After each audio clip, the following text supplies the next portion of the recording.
радиосу Кыргызстандын бардык аймактарында.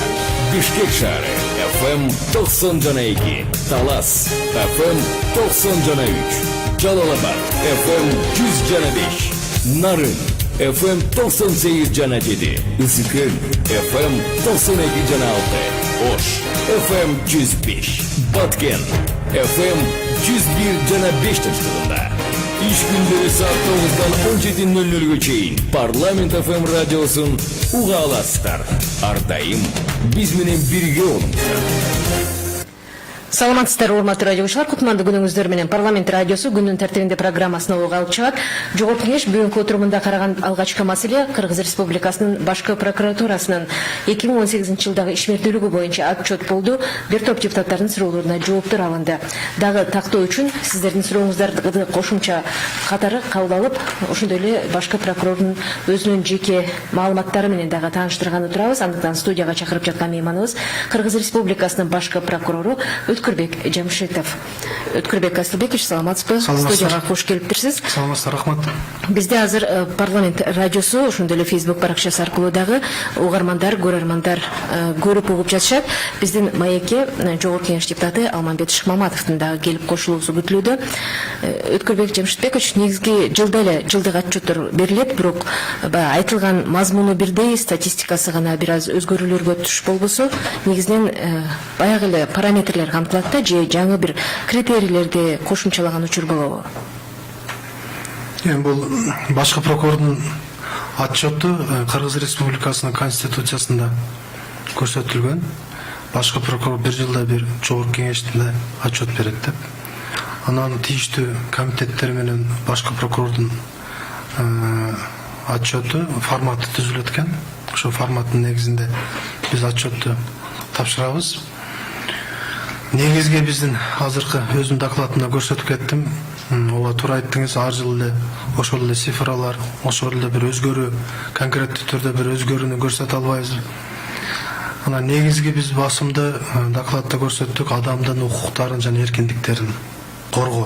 Бул прокуратура органдардын конституцияда көрсөтүлгөн бирден бир биринчи милдеттери, бул аткаратын милдеттери деп ойлоймун.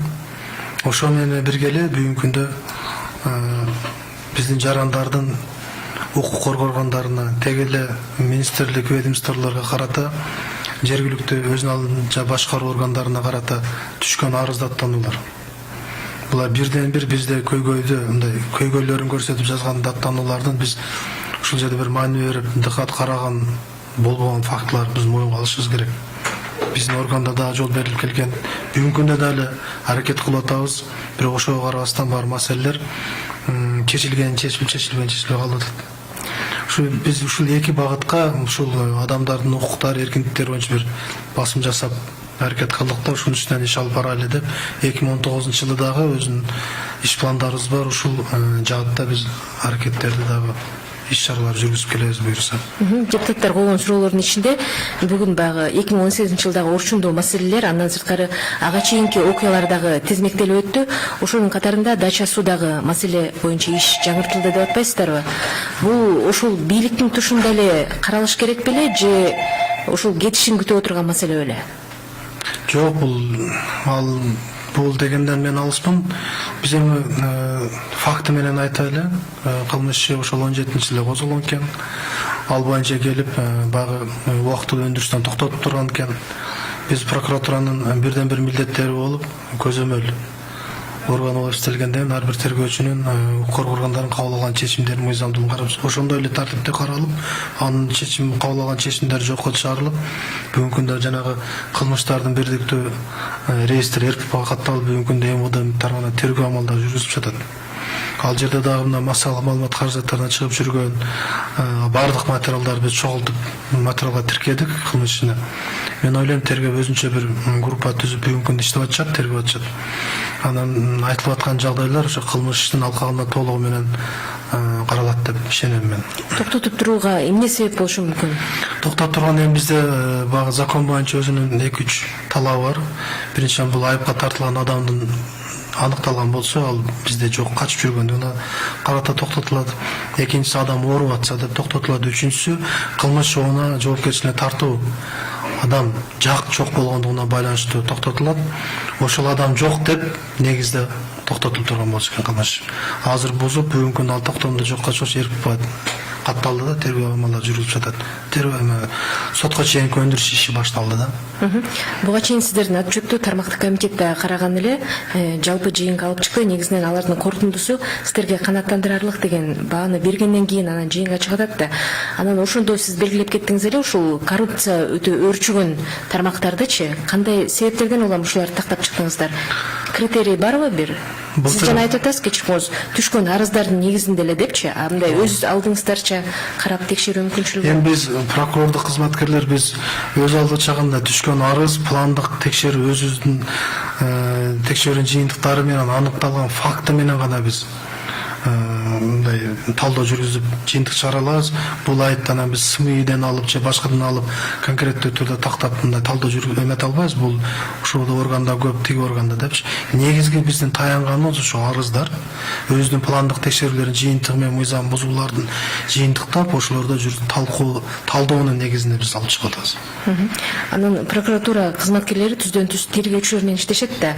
Азыр жана сиз айтып аткан маалымат базасы жаңы тартипте иштей баштады да. Буга чейин мисалы жабырлануучудан доочу өзүнүн арызын алып кое турган болсо, анда иш канчалык бир деңгээлде жабылып калуу деңгээлине чейин жетчи да. Азыр кандай болот айырмасы? Азыр деле бар. Жеңил кылмыш проступок деген өзүнчө алып калды. Проступоктор боюнча жарашып алганга мисалы үчүн уруулук 10 000 сом. Ала жазасы жок, бири-бири менен келишип алса бүгүнкү күндө деле жол берилет ал. Бүгүнкү күндө себеби мыйзамдар кайра гуманизация болуп атпайбы?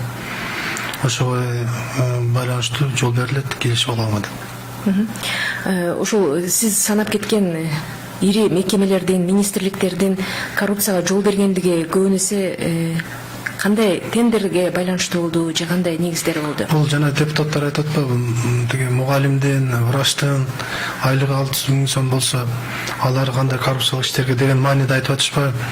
Эми биз ал мугалимди жөнүндө биз эч кандай бир доомат айткан жокпуз мугалим жөнүндө. Ошол жердеги министрликте иштеген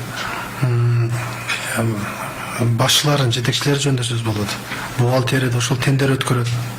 Дагы башка кызматтарды көрсөтүшөт. Тендерде сатып алууларды. Анан ал жерде коррупция мыйзамдары боюнча негизинен 4 мыйзам боюнча биз жөнгө салып иштейбиз да.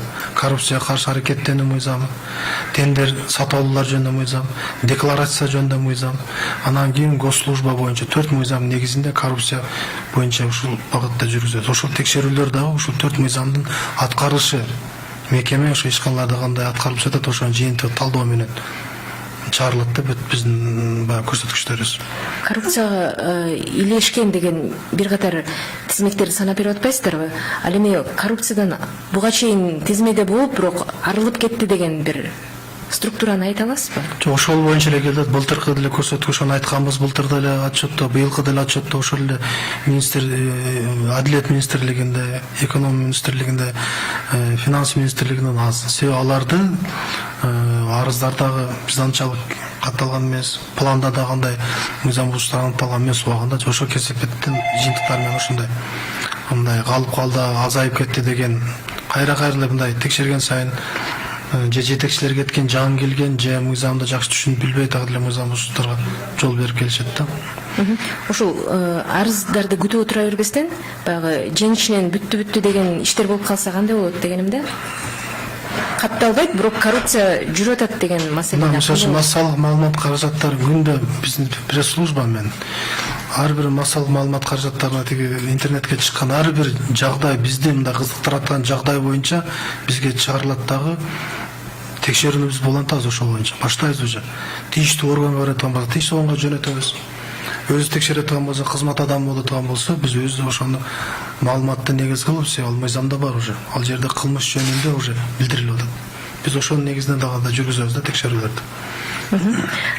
Ошол эле учурда көбүнчө прокуратура, башкы прокуратуранын адресине айтылган сындардын катарында бул саясаттын бир кол баласына айланып кеткен жокпу деген пикирлер көбүрөөк басымдуулук кылып атат.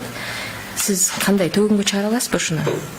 Жок, бул тегин айтты, бул айтты, заказ деп Мен мысалы үшін бүгінгі күні мына 1 жыл болды, бұйырса башкы прокурор болып иштеп атканыма. Мага Кудайга шүкүр бүгүнкү күндө бир жетекчилик тарабынан же башка адамдар муну иш козгош керек же муну тартып бериш керек деп анын андай маселе жок да бүгүнкү күндө мен андай маселе жок. Мага эч кандай айтылган да жок, бир давление да болгон жок бүгүнкү күндө. Мен ойлойм баардыгы мыйзам чегинде болуп атат. Бир нерсени түшүнүшүбүз керек да, биз ар бир кылмыш иши боюнча ар бир баягы соттолуп аткан адамдар тарабынан ар бир адамдын артында өзүнүн үй бүлөсү, бир туугандары, ошонун укугу сөзсүз түрдө баарын эске алып биз иш алып барышыбыз керек да, мыйзам чегинде болушубуз керек. Конституциянын негизинде, мыйзамдын талаасында биз алып барышыбыз керек. Мен андай мындай заказ болду, бул деген андай нерсе жок деп жок бүгүнкү күндө мен айта алам. Мага андай эч нерсе айтылган да жок, болгон да жок. Буга чейинкилерде болгон жок, Мен кандай анан карайсыз? точно мен айта албайм. Себеби дача суу эмнеге токтоп турду? Ошо заказдын негизиндеби же кандай? Эми ал делону материалды окусаң, тергеп келишкен дагы айыпкерди кимди тартуу. Самолеттун ичинде летчиктер өлүп калды. Аны кимди тартуу чечим кабыл алыш керек болгон, баары кылмыш иши боюнча чечим кабыл алыш керек да, ачык коюп кое бербейт. Ошон үчүн жана мен айткан пункт менен убактылуу токтотуп койгон да. Бул жергиликтүү шарттагы маселелер. Ал эми биздин көбүнчө калкыбыздын бир топ бөлүгү миграциялык агымда жүрүшөт. Алардын ушундай укуктук жактан бир кыйноого кабылып калган учурлары болсо, сиздер кантип кызматташасыздар? Биз азыр негизинен бул укуктук кызматташуу биз мамлекеттер тарабынан түзүлгөн келишимдер, конвенциялар негизинде биз алып барабыз. Граждандык, кылмыштык, үй бүлөлүк кодекстер боюнчачы. Анан кийин негизинен биз бүгүнкү күндө биздин жарандардын чет мамлекеттерде, биздин кошуна мамлекеттерде жазаларын өтүп бараткандары боюнча мамиле кылып конвенциялардын негизинде ошо жазасын өтүп жаткан адамдарды экстрадиция биздин өзүбүздүн жазасын бияка өтөө үчүн иш алып барабыз да. Айтып өттүк, былтыр 125 адам, 124 адамдан биз арызын канааттандырып бул жака алып келдик. Арыздар канааттандырылды. Кытайдан да 3 адамда бүгүнкү күндө маселеси каралып атат. 3 адамды алып келебиз. Бул ишин негизи конвенциялардын негизинде гана иш алып барабыз да. Байланышка келип калган алгачкы угарманыбыз бар. Сизди эфирге кошобуз. Кулак капты колдонсоңуз болот. Суроосун угуш үчүн кулак каптыга. Саламатсызбы? Канчардан атым Каныбек Орозбекович Мырзаканов. Урматтуу Өткүрбек Асылбекович, сиздин мына отчетуңузду биз угуп отурабыз радио парламенттенчи. Тиги депутаттар баа берет, суроолорун берет. Менде бир суроом бар сизге, Өткүрбек. Сиз туура айттыңыз. Азыр анда мурдагыдай президенттин Атамбаевдин алдына убагындагыдай азыр Сооронбай Шарипович андай жанагындай эмелерди приказдарды берип аткан жок, жана буйруктар тигини калма, муну калма деп саясатчылардын аркасынан куугунтук болбой болуп аткан жок. Аны биз көрүп атабыз. Ал эми соттолуп атканда жана экономикалык кылмыш боюнча соттолуп атышат. Биз ага өзүбүз менен күбө болуп атабыз, эл журт. Анан бирок сиз азыр айтып кеттиңиз, мына 1 жыл болду мен келгениме деп. Бир гана нерсени кыска суроо берейин сизге. Өмүрбек Чиркеш Текебай жөнүндө сиз жана жакшы жооп бердиңиз. Айттыңыз, аны бардыгыбыз билебиз, эл күтүп турат, азыр бир жакшы бир жыйынтык чыгат деп сотто Севанын күнөөсү жок, жалган жала экен 100% беребиз. Эми мен сиздин коллегаңыз мурдагы генеральный прокурор Аида Жеңишбекова Салянын жөнүндө сизге суроо бергим келет. Урматтуу генералдык прокурор, сиздер ошо мыйзамдын аткарылышын, адам укугун сактайсыңар, мыйзамдардын аткарышын, так аткарылышын сактайсыңар. Ошол генералдык прокурор Салянованын укуктары тебеленип, мыйзамдары бузулуп, далилсиз камалган, ал эч кандай далил жок анын мыйзам бузганында. Мамлекетке бир тыйын сайын келтирген жок.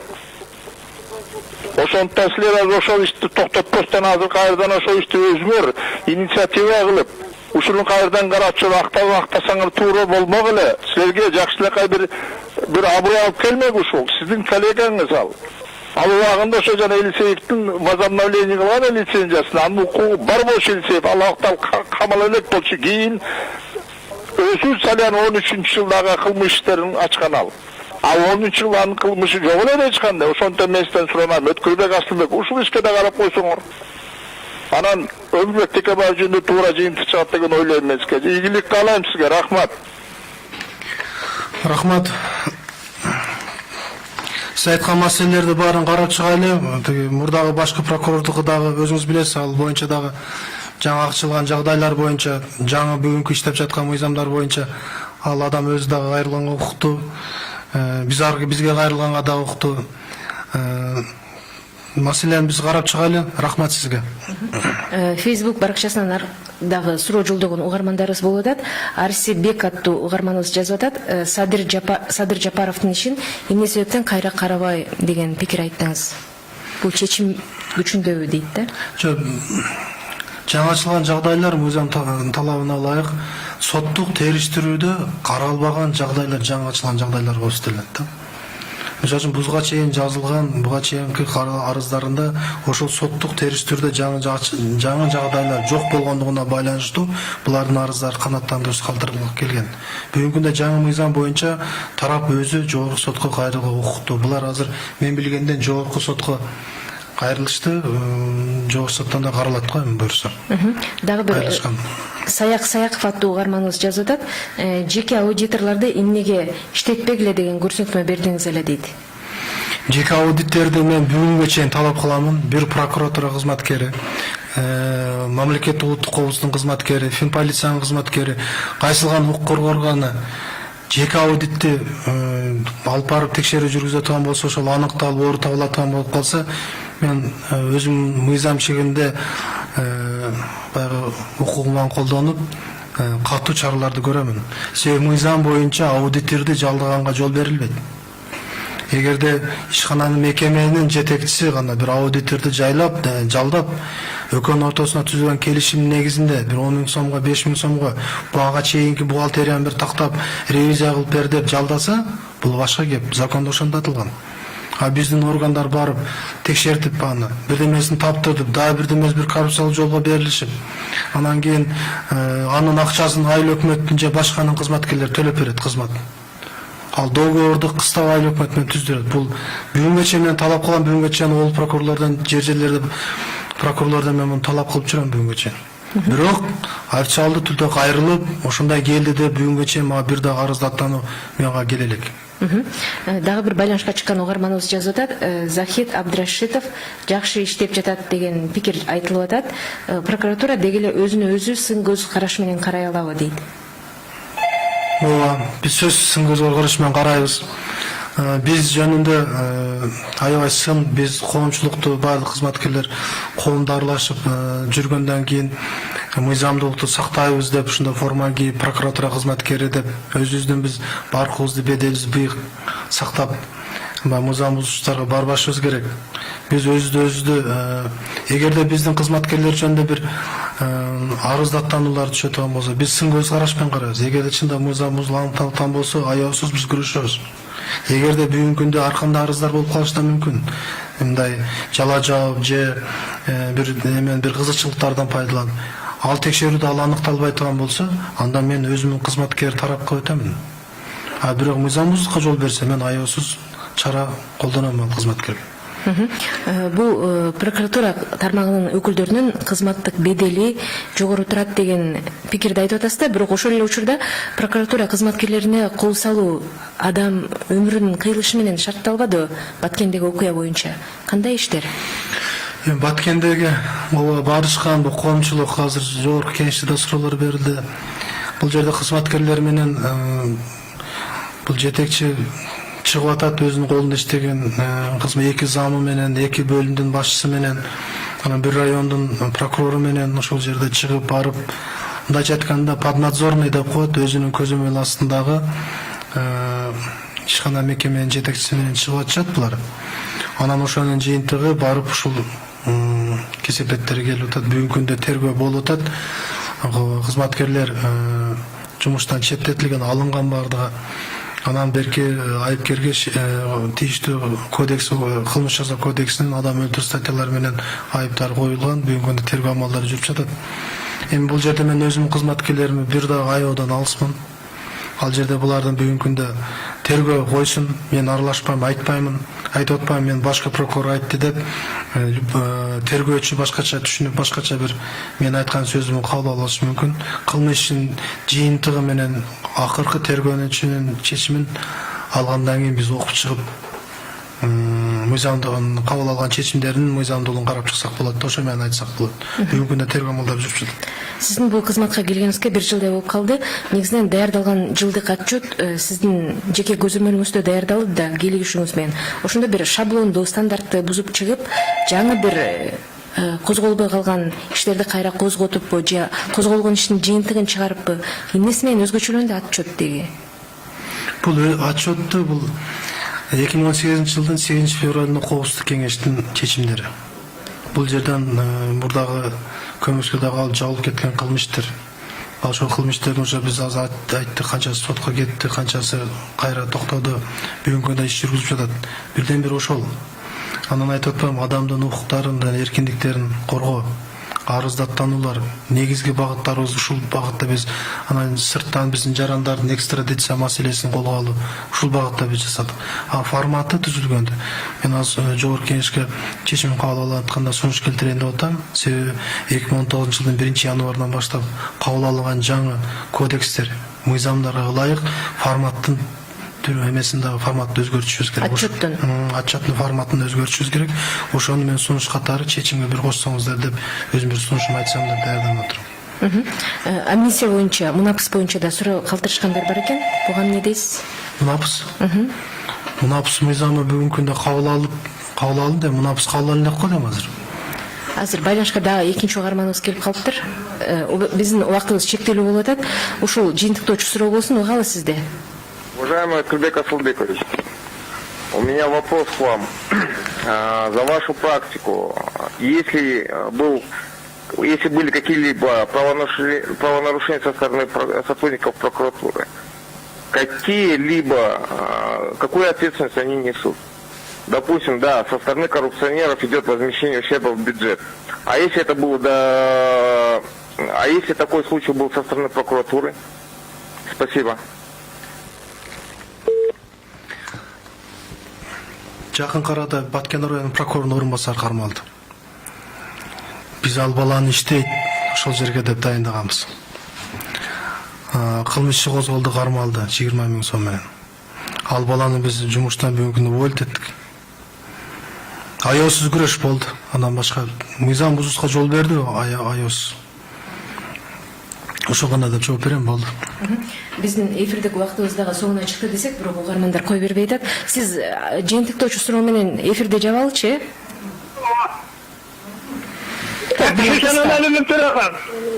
Жакынкы күндөрдө мына муфтият тарабынан ката кабыл алынып, бирнече жосын мамлекеттик кызматка каршы келген баталар кабыл алынып атат. Мисалга турганда кээ мыйзамдуу мамлекеттик ишке туура келбеген баталар кабыл алынып аткандыгына кандайча көңүл бурат. Экинчи суроом, бүгүнкү күндө мына никеге кабыл алууда молдолор ушул күнгө чейин нике кыйганды токтотпой атат. Негизинен мыйзамдын бузулушуна кеңири жол берип, ажырашуулардын санынын өсүшүнө жол берип атат. Буга кандайдыр бир мыйзам чегинде маселе каралабы? Рахмат. Нике боюнча айтып атат, нике боюнча молдолордун жоопкерчилиги боюнча Уголовный кодекске өзгөртүү киргизилген. Азыр данныйым бар, ал боюнча кылмыш козголуп соттолгон фактылар бар бүгүнкү күндө. Ал эми адамдык фактор адам өздөрү билдирбесе, айтпаса, анын бардыгын окуп койгону нике жаш жетпегендер боюнча алып качып келип атабы же өздөрүндө тындырып нике окуп билбей калып ошондой калып кетип атат. Анан ачыгы чыккандан кийин анан ажырашып кеткенде же бир маселе пайда болгондон кийин анан кайрылып, ошонун негизинде анан ачыкка чыгып атпайбы. Биринчиси посолдор жөнүндө айттык ошо, посолдор жөнүндө. Посолдор бул эми мен ойлойм бул тажрыйбасы бар, жанагы бүгүнкү күндүн талабына ылайык чет элде баягы тилдерди билгендир деп ойлойм мүмкүн. Ошол ылайыктуу сапаттары менен тандалыш керек го. Ал менин немеме кирбейт, жанагы окуумачы, ал прерогативима кирбейт экен. Дагы бир угармандарыбызды кабыл алууга биздин убактыбыз тилекке каршы мүмкүнчүлүк бербей атат. Сизден кечирим сурайбыз. Биз азыр эфирде отурган ушул башкы прокуратуранын маалымат кызматынын өкүлдөрү дагы бар. Сиз сурооңуздарды бизге калтырып койсоңуздар же Facebook баракчасына жазып койсоңуздар, маалымат кызматынын өкүлдөрү сиздерге сөзсүз түрдө жооп беришет. Жооп беребиз, сөз жооп беребиз. Анан кийин жөнөкөй жарандарды кабыл алуу тартиби сиздердин мекемеде кандай? Азыр ушул учурдан пайдаланып мен айткым келет эле, май айынан баштап 2018 жыл май айынан баштап өзүм жеке жарандарды кабыл алып атам. 97 кабыл алып болуптур 125 адамды. Жеке кабыл алам. 4-күнү саат 4-төн баштап убакытка жазылып, дежурный биздин дежурный прокурорго таштап кетсе, биз убакытты карап бир күн чакырабыз. Ошону өзүм кабыл алып, анан кабыл алган арыздарды бүт бар контролдоп, маселени чечкенге аракет кылып атабыз да ошону. Ошон үчүн баягы учурдан пайдаланып, жазылып приемга келем дегендер кабыл алган десе, биз дайым кабыл алабыз. 4-күнү кайрылса болот да биздин жарандар. Рахмат, урматтуу радиочулар. Парламент радиосунун күндүн тартибинде программасынын бул жолку чыгарылышында Жогорку Кеңештин бүгүнкү жыйынында каралып жаткан башкы прокурордун 2018 жылдагы отчету тууралуу кеңири маалымат берилди. Андыктан студияга чакырган мейманыбыз дагы Жогорку Кеңеште бүгүн отчету менен тааныштырган Кыргыз Республикасынын башкы прокурору Өткүрбек Жамшитов болду. Сизге дагы бир жолу ыраазычылык билдиребиз. Саламатта болуңуздар. Парламент ФМ радиосу Кыргызстандын бардык аймактарында.